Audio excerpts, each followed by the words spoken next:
வணக்கங்க. நான் ஈரோட்டுக்கு பையன் பேசுகிறேன். அதாவது எல்லாம் நல்லா இருக்கிறீங்களா? எல்லாம் நல்லா இருங்க.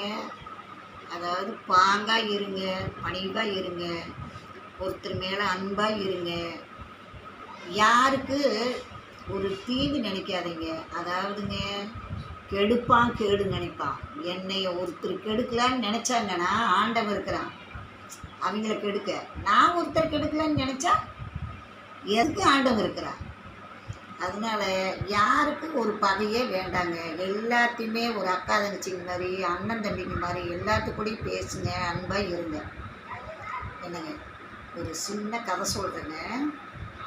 ஒரு ஊரில், இது கதை இல்லைங்க, நிஜமேலுமே நடந்தது. ஒரு ஊரில் காய் விற்கிறவங்க 2 பேர், தள்ளு வண்டி போடுறவங்க, புருஷன் கொண்டாட்டு 2 பேர் தள்ளு வண்டி போடுறவங்க இருந்தாங்க. அவங்களுக்கு 2 பசங்க. 2 பசங்கள ஒரு பையன் வேலைக்கு போகிறான், இன்னொரு பையனும் வேலைக்கு போகிறான். ஆனால் அந்த பையன் இவங்க காய் விற்க போயிட்டு பொழுதாட வருவாங்க. பொழுதாட வந்து சோத்தாக்குவாங்க, சாப்பிடுவாங்க. ஆனால் அந்த குழந்தைங்க எங்கே போகுது எங்கே வருதுன்னு ஒன்றும் கண்டுக்கிறது இல்லை. வராங்க 2 பேரும் சொல்லிட்டு 2 பேருங்க சோத்தாக்குறாங்க. மீண்டும் காலையில் எழுந்திரிச்சு 4 மணிக்கு எழுந்திரிச்சு காய் வாங்கி போயிடுறாங்க. அந்த குழந்தைங்களோட நிலையை நினச்சி பாருங்கள், அதுங்க எப்படி இருக்கும், அதுங்க புத்தி எப்படி வேலை செய்யும். அதில் அந்த மூத்த பையன் பக்கத்து ஊரில் போய் எல்லாம் ஒன்றுக்கு பசங்கள்லாம் சேர்ந்துக்கிட்டு போய் பக்கத்து ஊரில் இந்த போதை ஊசி போட்டுட்டு எல்லாம் ஒன்றுக்கு பசங்கள்லாம் அந்த இது மயக்கத்தில் எல்லாம் ஒன்றுக்கு அடிச்சுக்கிறானுங்க. அந்த ஊருக்காரர் என்ன பண்ணுவாங்க, பக்கத்தாரு பழிக்கடத்தில் அந்த ஞாயிற்றுக்கிழமை நாள் சனிக்கிழமை நாளில் அந்த ஊருக்காரர் என்ன பண்ணுவாங்க, போலீஸுக்கு ஃபோன் பண்ணிவிட்டு அவங்க வந்து அந்த பையனை இன்னும் அந்த பையன் கூட சேர்ந்து இன்னொரு 2 பையன் போலீஸுக்கு பிடிச்சிட்டு போயிட்டாங்க. அவன் வயசு என்னங்க இருந்தால் அவனுக்கு 18 வயசு. அந்த வயசு உள்ள பையன் அப்படி பண்ணினா எப்படிங்க மனசார.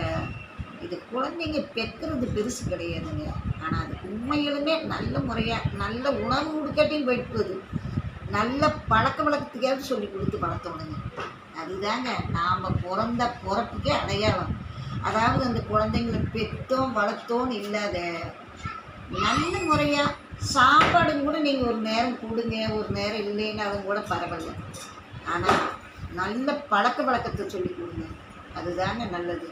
என்றைக்குங்க ஒரு தாய் தோப்புங்கிறது நல்ல ஒரு பழக்கம், ஒரு பண்பாடு. நீங்கள் இப்படியோ இருக்கணும், இப்படித்தான் இருக்கணும் அப்படின்னு அதை சொல்லணும். ஒருத்தர்கிட்ட போய் இப்படி பேசுங்க, ஒரு அன்பாக இருங்க. அக்காங்கிறவங்கள அக்கானுங்க, அம்மாங்கிறவங்கள அம்மானுங்க. ஒரு தவறான வார்த்தைகளை பேசாதீங்க அப்படின்னு சொல்லுங்க. நீங்கள் எந்த வேலைக்கு போனாலும் போங்க, குழந்தைங்கள கண்ணோட்டமாக பார்த்துக்குங்க. ஏங்க, குழந்தைங்கிறது ஆண்டவன் நம்மளுக்கு தேடி கொடுத்த பிரசாதங்க. அது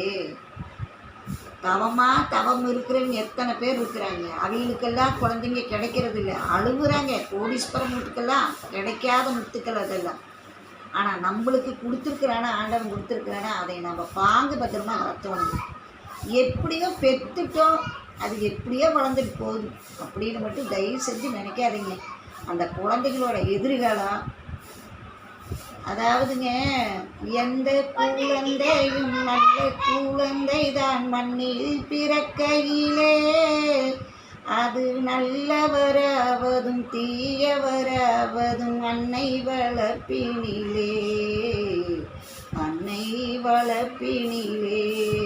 நான் ஆராரோ அன்பு தாளாட்ட அப்படின்னு பாடின மாதிரிங்க, எந்த குழந்தை பூமியில் வந்ததுமே அவன் கெட்டவனு ஆக போகிறதில்ல. நாம் தாயோட வளர்ப்புங்க தாங்க. தயவு செஞ்சு குழந்தைங்கள நல்ல முறையாக வளங்க, தவறான பாதைக்கு விடாதீங்க. இன்னும் எத்தனையோ விஷயங்கள் இருக்குது. தயவு செஞ்சு கேளுங்க. உங்கள் குழந்தைங்கள உங்கள் கைப்பாங்க வச்சுக்குங்க, உங்கள் கண்ணோட்டத்தில் பாருங்கள். இந்த இது பிடிச்சிருந்தா இதில் உங்களுக்கு நல்லது எது இருந்தாலும் சரி எடுத்துக்கங்க. கெட்டதை உங்களுக்கு பிடிக்கலன்னா அதை விட்டுருங்க. ஆனால் நல்லது தயவு செஞ்சு எடுத்து உங்கள் குழந்தைங்கள கண்ணோட்டமாக பார்த்துக்குங்க.